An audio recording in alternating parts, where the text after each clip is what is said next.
Bem, portanto, as relações existentes entre Becquerel e Curie são, muito bem, 1 Becquerel equivale, ou seja, um DPS equivale a 2,7 vezes 10 a menos 11 Curie. E 1 Curie equivale a 3,7 vezes 10 a décima desintegrações por segundo, ou 3,7 vezes 10 a décima Becquerel.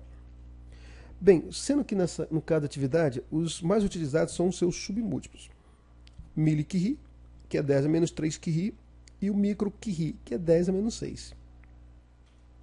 Bem, para calcular a atividade de um dado material radioativo, nós utilizamos a seguinte fórmula: A é igual a A0 vezes E exponencial menos lambda T, onde o A0 é a atividade inicial do elemento radioativo, aquela que chegou até as suas mãos. A é a atividade do elemento radioativo depois de transcorrido um certo intervalo de tempo. Quando eu falei que o material radioativo chegou às suas mãos, é uma maneira pejorativa de falar. Estou falando assim, o material que você recebeu na sua clínica, o material que você recebeu na sua indústria, tá devidamente embalado, não literalmente pegar com as mãos. Bem, lambda é a constante de desintegração e T é o tempo transcorrido. Muito bem, vamos fazer aqui uma pequena aplicação para que a gente possa entender como usar aquela fórmula. O sódio radioativo, né, Na24, que tem uma meia-vida de 15 horas, é enviado para um laboratório, para um hospital, de um laboratório para o hospital, gastando esse percurso 3 horas. Sabendo que sua atividade deve ser de 10 milli-Curie, ao chegar no hospital, né, calcule então a atividade da fonte da saída do laboratório. Muito bem. Observe que tem que chegar no laboratório com 10 milli-Curie. Então, a meia-vida dele é de 15 horas. O tempo transcorrido, né, do trajeto do hospital, do laboratório até o hospital é de 3 horas. E a atividade dele, né, tem que ser de 10 milli-Curie. Muito bem. Usando a equação da atividade, A é igual a 0 vezes E lambda T. Ora, a atividade dele é 10. O A0 é o que nós queremos obter, né? E lambda. Mas vamos observar o que realmente nós queremos aqui. Então, nós sabemos que a constante de desintegração, ou seja, que a meia-vida é logaritmo neperiano de 2 sobre lambda. Logo, lambda é logaritmo neperiano de 2 sobre meio. Muito bem. Logaritmo neperiano de 2, você vai encontrar na calculadora aí, ó, 0,693. E o tempo, a meia-vida é de 15 horas. Vamos encontrar 0,046 por hora, ou hora elevado a menos 1. Muito bem, vamos substituir aqui, ó. 10, 0,043, tá? Vezes o tempo transcorrido, ó, que aqui é vezes, que não apareceu aqui. Ok, então nós vamos ter que a atividade inicial vai ser então 10 dividido pela essa exponencial. Então, 10, essa exponencial você vai encontrar 0,871098, por aí vai. Então, a atividade, então, com que ela tem que sair de lá, o sódio, tem que ser de 11,48 milli-Curie.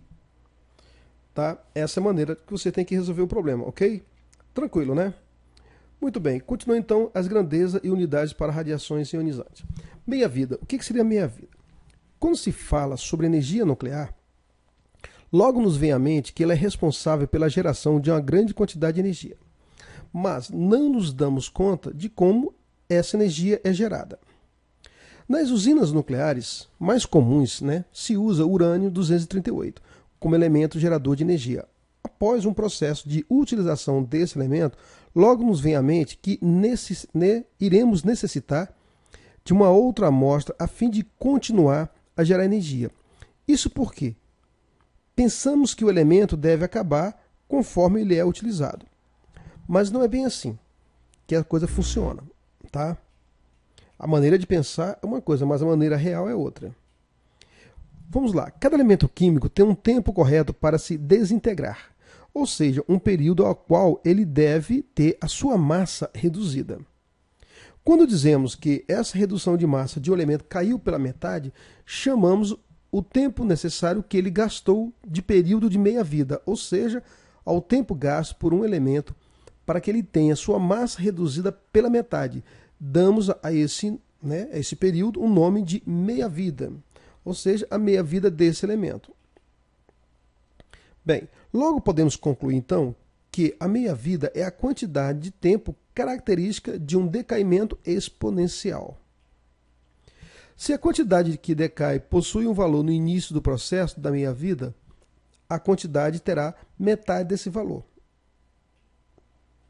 Bem, ou seja, se tivermos 120 quilos de um material, cuja meia-vida é de 10 anos, depois de 10 anos teremos 60 deste material. Mais 10 anos teremos 30 e assim sucessivamente. Bem, deve-se saber também que o tempo para que ocorra a desintegração da metade dos átomos não depende do número de átomos radioativos iniciais, pois quanto maior for o número de átomos, maior será a velocidade de desintegração. À medida que os elementos radioativos vão se desintegrando no decorrer do tempo, a sua quantidade e atividade vão reduzindo e, por consequência, a quantidade de energia emitida por ele, em razão, da radioatividade também reduzida. Tá? Vamos lá. Uma característica interessante dos elementos radioativos é que, em virtude da desintegração que eles sofrem, a massa que eles possuem é reduzida. Nos períodos de semidesintegração, a massa é reduzida pela metade, deixando ainda outra metade por se desintegrar, que também passará por um período de semidesintegração, e assim sucessivamente. E este processo vai acontecendo repetidamente, de tal forma que a massa é reduzida, mas nunca chega a ser zero. Vamos calcular aqui, ó, M é igual a MO sobre 2x. Bem, vamos entender que equação é essa. M é a massa residual, em quilos. MO é a massa inicial em quilos. Bem, X é a quantidade de meias-vidas, tá? Esse X aqui, ele representa a quantidade de meias-vidas. Bem, o tempo de decaimento ou transmutação radioativo pode ser calculado como Tx vezes P. Vamos entender já mais ou menos o que é o X, o que é o P. Mas vamos... Bem, a meia-vida radioativa pode ser facilmente relacionada com a constante desintegração.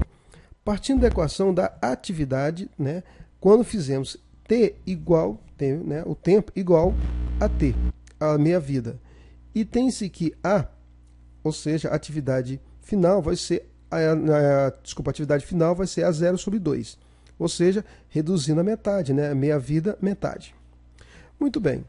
Então, observe que nós vamos fazer o A igual a 0, ou seja, metade da atividade inicial. A 0 vezes E menos lambda T. Muito bem. Então, nós temos aqui, ó, se cancelarmos esse com esse, nós temos 1 meio.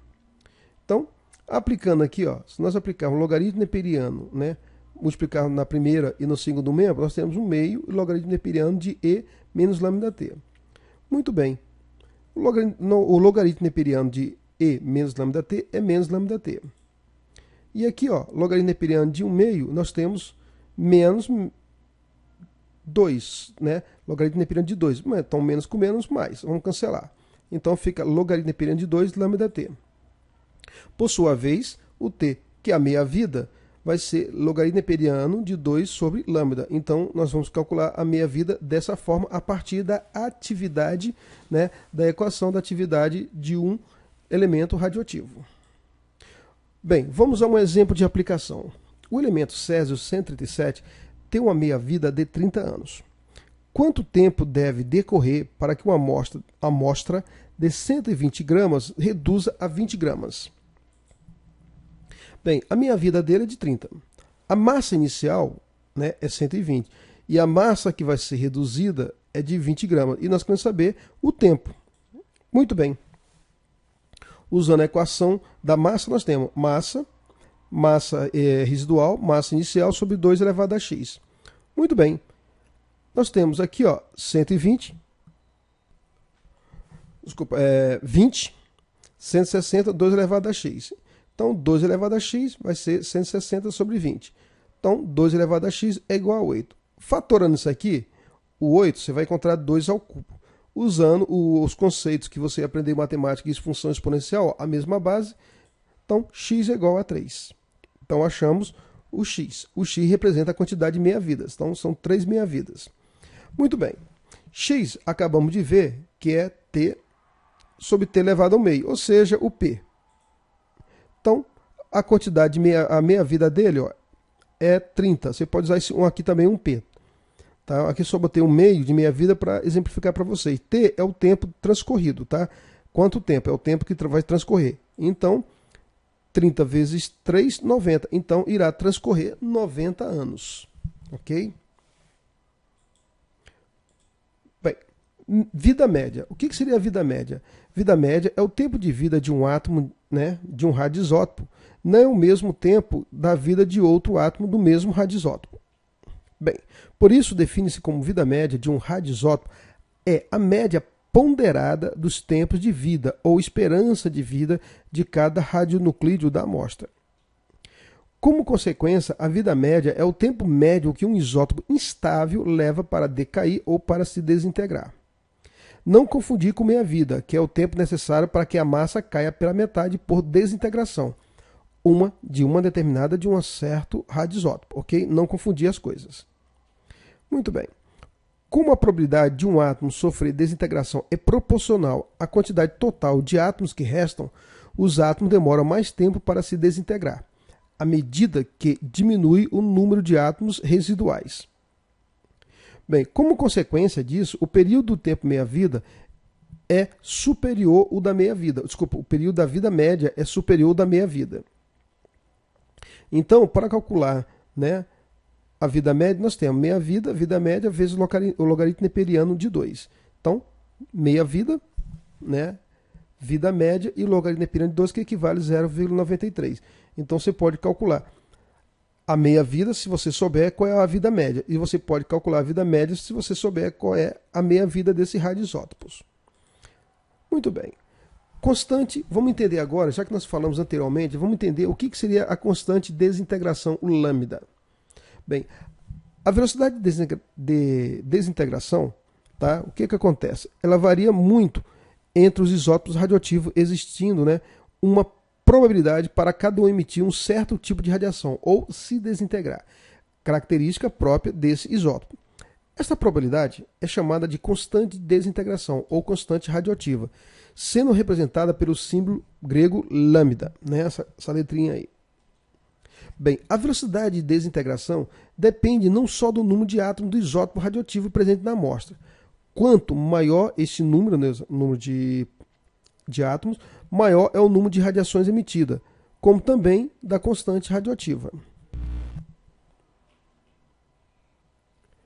Decaimento radioativo ou transmutação. Bem, acabamos de entender mais ou menos o que era, né? Que você entendeu o que significa, né, constante de decaimento. Bem, decaimento radioativo ou transmutação. O núcleo com excesso de energia tende a se estabilizar emitindo partículas alfa ou beta. Em cada emissão de uma dessas partículas, há uma variação do número de prótons do núcleo, isto é, o elemento se transforma ou se transmuta em outro, de comportamento químico diferente. Ou seja, quando um núcleo radioativo emite espontaneamente uma partícula, transforma-se em um nuclídeo diferente. Bem, essa transmutação também é conhecida como desintegração radioativa, designação não muito adequada, porque dá a ideia de desagregação total do átomo, e não apenas da perda de sua integridade. Um termo mais apropriado é decaimento radioativo, que sugere a diminuição gradual de massa e atividade. O decaimento radioativo, ou desintegração radioativa, é a desintegração de um núcleo através da emissão de energia na forma de radiação. A radiação é um tipo de emissão de energia que pode se propagar por meio de partículas, radiação corpuscular, ou por meio de ondas eletromagnéticas, que é a radiação eletromagnética. Bem, por exemplo, a atividade de uma amostra radioativa diminui ou decai com uma taxa fixa, que é uma característica de cada radionuclídeo. O tempo necessário para que uma atividade diminua para metade do seu valor inicial é denominado de meia-vida física. Acabamos de ver. Por exemplo, o irídio 92 tem uma meia-vida física de aproximadamente 74 dias. Uma atividade de 10 curie do irídio 192 terá decaído 5 curie, né, após 74 dias. Para 25 curie, após 146 dias e assim sucessivamente, 2,5, tá? Não 146. Pronto, fiz uma correçãozinha, né? 5 QRI após 74 dias e para 2,5 QRI, né, após 146 dias.